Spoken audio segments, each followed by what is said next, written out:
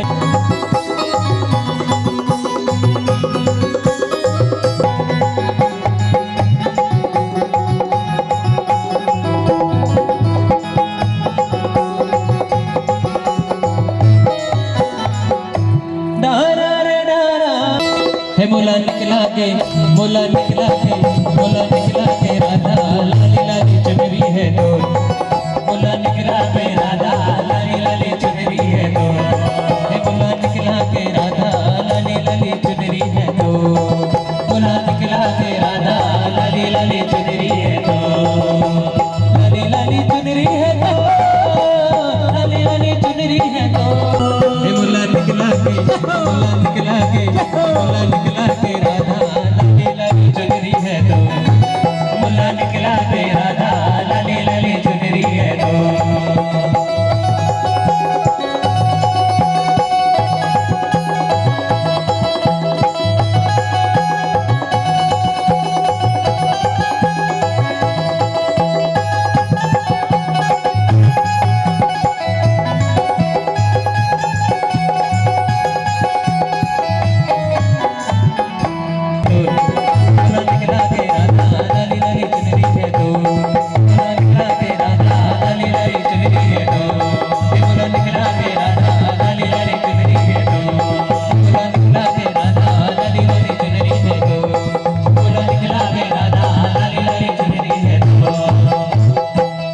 तो भगवत प्राप्ति के लिए भगवान की अनुकंपा करुणा कृपा दया से कोई संकल्प ऐसा नहीं था कि हमें कोई उपलब्धि हो जाए फिर हम भागवत करें।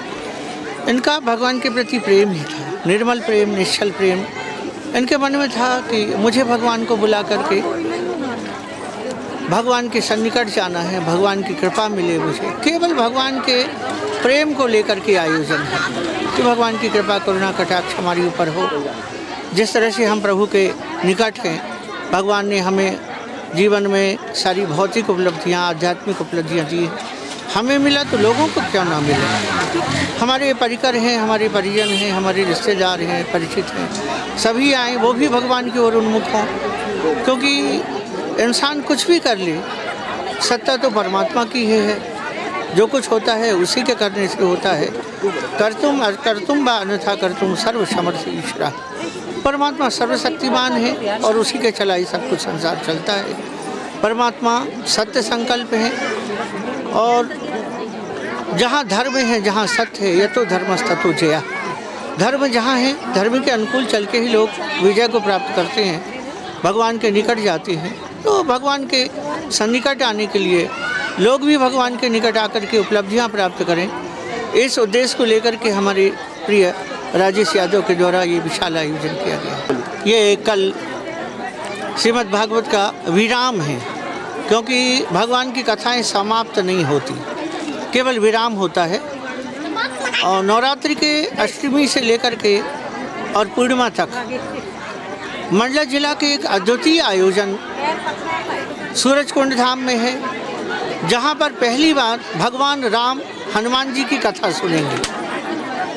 राम कथा सुनने को रसिया तो लाल जी हैं, भगवान की कथा, राम की कथा हनुमान जी सुनते हैं, मगर जितने प्रेम से हनुमान जी राम की कथा सुनते हैं, उतने ही प्रेम से, उतने ही रुचि से भगवान राम भी हनुमान जी की कथा सुनते हैं। तो पहली बार लाल जी ने, हनुमान जी ने माध्यम बनाया और शायद अब तक की बड़ी अद्भुत हनुमत कथा प्रवाहित होगी सूरजकुंड धाम से। 1 तारीख से 6 तारीख तक कथा है। 5 तारीख को वहाँ के भक्तों को माध्यम बना करके भगवान ने 15 क्विंटल और 27 फीट लंबी एक अष्टधातु की गदा हनुमान जी को अर्पित की जा रही है, जिसकी शोभा यात्रा 5 तारीख को कृषि मंडी राम मंदिर पड़ाव से लेकर के नगर भ्रमण करती हुई, सबका स्नेह प्राप्त करती हुई ये गदा हनुमान जी को अर्पित की जाएगी। और उस दिन से हनुमान जी का स्वरूप भी विराट माना जाएगा, कनक भूधराकार शरीरा। तो उस गदा से दैत्यों का संहार करेंगे, दुष्टों की बुद्धि को परिमार्जित करेंगे और लोगों को, और ये तो समझिए कि राम राज्य आ रहा है। 500 साल से भगवान टाटपट्टी में थे, अब भगवान का बहुत विशाल और बहुत अद्वितीय विश्वविख्यात मंदिर बनने जा रहा है, जहाँ रामलला सरकार विराजेंगे। हम तो कहते हैं परमात्मा सभी को सुरक्षित रखे। ये पीढ़ी इतनी भाग्यवान है जो भगवान राम को राजा बने हुए देखेगी। और उसी तरह से हनुमंत लाल जी भी विराट गदा को रख रहे हैं। हनुमान सूरज कुंड की महाआरती प्रसादी भंडारा समिति सभी को आमंत्रित करती है। हनुमान जी ने दास को माध्यम बनाया कथा का। लाल जी का, हनुमान जी का बहुत बहुत आभार। और आप लोग आएँ, परमात्मा आपको सुख दे, शांति दे, ऐश्वर्यमान प्रतिष्ठा का धनी बनाए। हरिओम तत्सत, हरिओम तत्सत, हरिओम तत्सत।